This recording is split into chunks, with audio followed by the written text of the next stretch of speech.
I want to play this video. Viewers, I want to play this for you all as well. Take a little listen to this, and I hope somewhere Harry Maguire is cringing at this. Take a little look and a listen. You remember this, don't you? When I was at Watford, and his agent called me on TalkSport. Yeah. So I was speaking about Man United, and I said, it's about the leadership, and it's like it's not just Pogba, because it was all Pogba getting battered early doors, and it was like, what about the leadership? What about Harry Maguire? What about De Gea? What about all the senior guys? Why is it always Pogba? That's it. That's all I said. Get to training, phone's ringing, his number, I don't know. 2 or 3 times, his phone, same number calls. So I thought, that must be a problem, yeah? Picked it up. And like Harry Maguire's agent, you can't say this, you can't do that. Wow, can you imagine? I've actually never said this out loud, by the way. Wow. But you can't do this, you can't do that. You wouldn't say it to Harry's face. And I was like... I think he would, to be honest with you. Hold on. Gosh. 1 second, let's rewind. I have said this. I didn't say that, but I would say it to Harry's face because I've got no problem. So,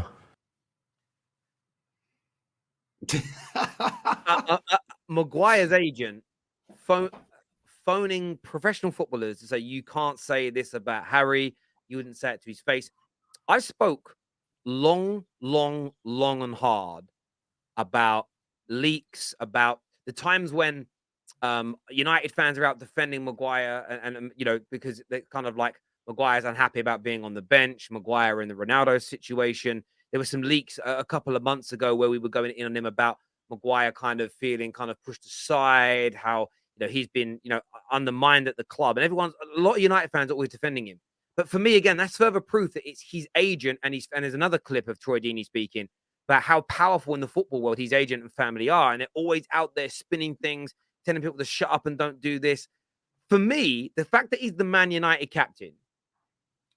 By the way, Erik ten Hag has already told the club, I want him out. So they're trying to get... We know he wants him out. He's picking Luke Shaw at centre-back over him.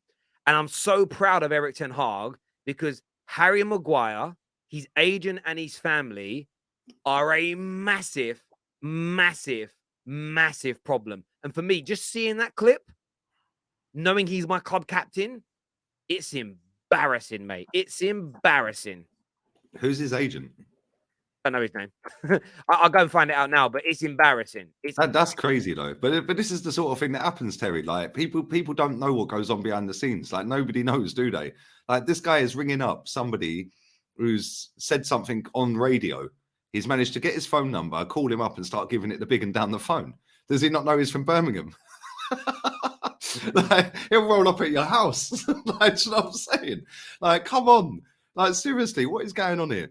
Why the Harry Maguire is not a very good footballer, and he's Manchester United captain. I'm sorry, that in itself is just scandalous. Anyway, the fact that he's earning so much money out of Man United as well. Like, listen, it ain't his fault he signed the contract. Like, if I got offered that contract and I weren't any good, I'd sign it as well. But at the same time, like you have to have the rough with the smooth. Like it's crazy. I don't get it. The agency's called Triple S Sport. I mean, I've never personally heard of them, but I'm just going by what people were saying. They're quite powerful, but this is the same guy that posts his own stats out on his Instagram page. Same guy posts his Instagram stats out, or his agency posts the stats out. But as soon as somebody says something bad about him, they start ringing the people up and start cussing him. Nah, man, get in the bin. Get in the bin. Yeah, I don't know where he's going to end up, Harry Maguire, but it ain't going to be a decent team. That's for sure. Yeah, for me, the whole thing is just embarrassing. It was in September, because I'm just looking back at the video, because we did a video about it in September, and I'm trying to remember what the leak was back then. But it was from Mark Ogden. Mark Ogden put a thing out. So sources close to Harry Maguire. Harry hasn't had a good 12 months, but he hasn't been helped by those around him, coaches and players. So it's inevitable that his confidence and form has suffered. And I remember, like, Mark Ogden was, and Man United fans were defending him on this. And they said, oh, yeah, but Mark Ogden has said it wasn't Maguire himself that has said this. I'm like, but you're not listening to the point. Sources close to Maguire. That means he's moaning to his nearest and dearest about it. And Mark Ogden is printing it, I think, initially, he was trying to protect Maguire and go, guys, okay, these are the reasons why Maguire has been bad, and it backfired massively. And the fact that his agent is ringing people like Troy Deeney saying, don't go online, don't go on. It's okay that you slag off Pogba. It's okay that you challenge the manager, but don't say anything about Maguire. For me, again, it's further proof that between Maguire and his team, they're the people that were leaking information out the club.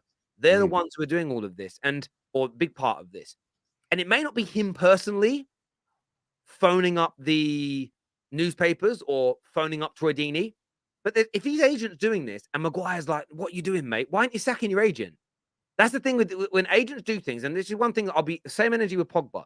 When his agent was acting like an idiot, God rest his soul now, I know he's gone, and Pogba was letting him do it, everyone's like, yeah, but it's his agent, not Pogba. No, but Pogba has a choice as to be with him or not. And for me, seeing the Man United club captain, knowing this has been going on, and by the way, it has calmed down a lot since September, because Ten Hag is basically just like, he ain't winning. But equally, for me, when I saw that today, I just thought, with how well the club's doing, good. Thank God we're in a good space at the moment. We're playing well. We're in a good place in the league. Semi-finals this week. Because if we were struggling and dying on our arse still, this would be the trending news. But we can kind of laugh at it now because we know when he's on his way out. But this guy is a massive problem at Man United and has been for a long, long time. He really is. So how can he sack his brother? Didn't who's the lad at Juve that sacked his mum? What's his name? French lad, Rabiot. He sacked his mum. His mum was his agent. He sacked his mum. I sacked my brother for selling phones. He didn't hit the target for 3 weeks running, so I sacked him. Exactly. There's people in this chat going, you wanted Maguire before he came to United.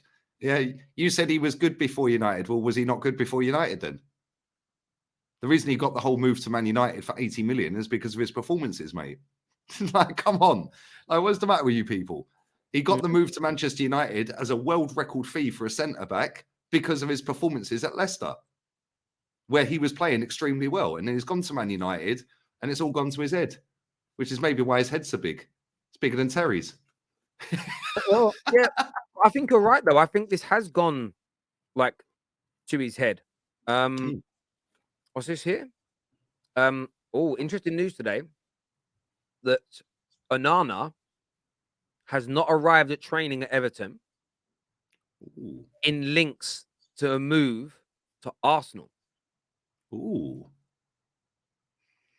He's going to turn up on deadline day at London Colney. Odin Wingy-esque. Anthony Gordon. That club's dusted. Anthony Gordon is also not there. But Arsenal were looking at Onana, and they're now saying that he's not at training. So, of course, 2 and 2 is going to go together, and 37 is going to be made. Yeah. And you're going to say everyone's scared of Arsenal. Arsenal just got scarier. Yeah. That's what happened. Why would you want to play for Everton? No disrespect. They are in the gutter. I see a graphic come up on Instagram earlier, and it was how much money's been spent since Mashiri took over at Everton. They've spent 600 million quid since he took over there. We've only spent 100 million more. That's mad. And look at where they are in the table. Look at the state of their squad. Yeah. It's crazy. Yeah, they're in big trouble, mate. They're in massive trouble. And huge trouble. Huge trouble. I don't see how they're getting out of it. The only way they get out of it is maybe get Sean Dyche in there right now and try and save them, keep them up and go again. I don't know, but I think they could be relegated, mate. Yeah, it's such an intriguing one. What's going on there? It really, really is. Like for the guy in the chat who says I've got him blocked on my channel, bro, I don't block anyone. I've got mods. I've got about 30 mods on my channel to get rid of all the dickheads that come in it. Yeah, but if anyone's blocked you, mate, it would have been for a reason. I don't know why, but I don't block anyone personally. Yeah, I get that. This here says I would have taken Dan Zuma over Weghorst. Is Dan Zuma alone, or is a loan a deal with? Is a loan deal? Yeah, maybe, but they're different players, man. One's a striker, one's a winger. He's number 9. It's funny because again, we might as well move into it.